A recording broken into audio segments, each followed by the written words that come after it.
Megastar Chiranjeevi వరుస సినిమాలతో బిజీగా ఉన్న విషయానికి తెలిసిందే. ప్రస్తుతం బాబీ కొల్లి దర్శకత్వంలో తన 158వ చిత్రాన్ని చేస్తున్న ఆయన, తర్వాత దసరా, ఫేమ్ శ్రీకాంత్ ఓదెలతో మరో సినిమా చేయనున్నట్లు సమాచారం. ఇదిలా ఉండగా తాజాగా దర్శకుడు సుకుమార్ శిష్యుడు శ్రీనివాస్ మాయ చెప్పిన కథకు చిరంజీవి గ్రీన్ సిగ్నల్ ఇచ్చినట్లు ఫిల్మ్ నగర్ వర్గాల్లో టాక్ వినిపిస్తోంది. పూర్తి స్థాయి విలేజ్ నేపథ్యంతో తెరకెక్కనున్న ఈ కథ చిరంజీవికి బాగా నచ్చిందని తెలుస్తోంది. తెలుగు సినీ పరిశ్రమలో దశాబ్దాలుగా తనదైన మాస్ యాక్షన్, డాన్సులతో ప్రేక్షకులను అలరిస్తూ అగ్రస్థానంలో కొనసాగుతున్నారు మెగాస్టార్ చిరంజీవి. తాజాగా సంక్రాంతి కానుకగా విడుదలైన మన శంకర వరప్రసాద్ గారు చిత్రంతో బాక్సాఫీస్ వద్ద సంచలన విజయాన్ని అందుకున్నారాయన. ఈ సినిమా ప్రపంచవ్యాప్తంగా దాదాపు రూ.350 కోట్లకు పైగా వసూళ్లు సాధించి ఈ ఏడాది తొలి బ్లాక్బస్టర్గా నిలిచింది. అభిమానులతో పాటు ట్రేడ్ వర్గాలు కూడా ఈ విజయాన్ని పెద్ద ఎత్తున సెలబ్రేట్ చేసుకున్నాయి. ఈ సక్సెస్తో చిరంజీవి మరోసారి తన స్టార్ పవర్ను చాటుకున్నారు. ఈ విజయోత్సాహంలోనే మెగాస్టార్ వరుసగా కొత్త సినిమాలను పట్టాలెక్కించేందుకు సిద్ధమవుతున్నారు.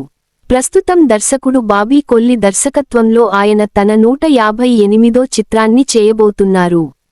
ఈ సినిమాకు సంబంధించిన ప్రొడక్షన్ పనులు ఇప్పటికే జరుగుతుండగా, ఏప్రిల్లో రెగ్యులర్ షూటింగ్ ప్రారంభం కానుందని సమాచారం. భారీ కమర్షియల్ ఎంటర్టైనర్గా ఈ సినిమా తెరకెక్కనుందని సినీ వర్గాలు చెబుతున్నాయి. ఇదే కాకుండా దసరా చిత్రంతో పేరు తెచ్చుకున్న దర్శకుడు శ్రీకాంత్ ఓదెలతో కూడా చిరంజీవి ఒక సినిమా చేయనున్నారు. ఆయన ప్రస్తుతం నానితో ది ప్యారడైజ్ చిత్రీకరిస్తుండగా అది పూర్తికాగానే చిరంజీవితో మూవీ పట్టాలెక్కే అవకాశముంది. ఈ చిత్రానికి నాని నిర్మాతగా వ్యవహరిస్తుండటం విశేషం. ఈ 2 సినిమాల తర్వాత కూడా మెగాస్టార్ మరో ఆసక్తికరమైన కథకు గ్రీన్ సిగ్నల్ ఇచ్చినట్లు ఫిల్మ్ నగర్ వర్గాలు చెబుతున్నాయి. పుష్ప సిరీస్తో పాన్ ఇండియా డైరెక్టర్గా ఆవిర్భవించిన సుకుమార్ శిష్యుడు శ్రీనివాస్ మాయ చెప్పిన కథ చిరంజీవికి బాగా నచ్చిందని సమాచారం. పూర్తిస్థాయి గ్రామీణ నేపథ్యంతో కూడిన కథగా ఇది ఉండబోతుందట. విలేజ్ బ్యాక్డ్రాప్లో చిరంజీవి సినిమా చేసి చాలా కాలమైంది. అందుకే ఈ కథ ఆయనకు కొత్తగా అనిపించి వెంటనే అంగీకరించారని తెలుస్తోంది. అయితే ప్రస్తుతం ఉన్న కమిట్మెంట్స్ కారణంగా ఈ సినిమా వెంటనే ప్రారంభం అయ్యే అవకాశం లేదని చెబుతున్నారు.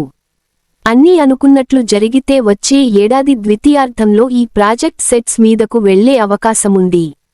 ఇక 70 ఏళ్ల వయసులో కూడా కుర్ర హీరోలకు ఏమాత్రం తగ్గకుండా వరుస సినిమాలను లైన్లో పెట్టడం మెగాస్టార్ ప్రత్యేకతగా చెప్పాలి. కొత్తగా వినిపిస్తోన్న సినిమాతో కలిపి ప్రస్తుతం ఆయన చేతిలో 4 సినిమాలు ఉండటం విశేషం. విశ్వంభర చిత్రం ఇప్పటికే విడుదలకు సిద్ధమవుతుండగా, బాబీ సినిమా, శ్రీకాంత్ ఓదెల ప్రాజెక్ట్తో పాటు ఇప్పుడు సుకుమార్ శిష్యుడితో మరో మూవీ కూడా లైన్లో ఉన్నట్లు వినిపిస్తోంది. అధికారిక ప్రకటన రావాల్సి ఉన్నప్పటికీ మెగాస్టార్ స్పీడ్ చూసి అభిమానులు మాత్రం ఉత్సాహంగా ఎదురుచూస్తున్నారు.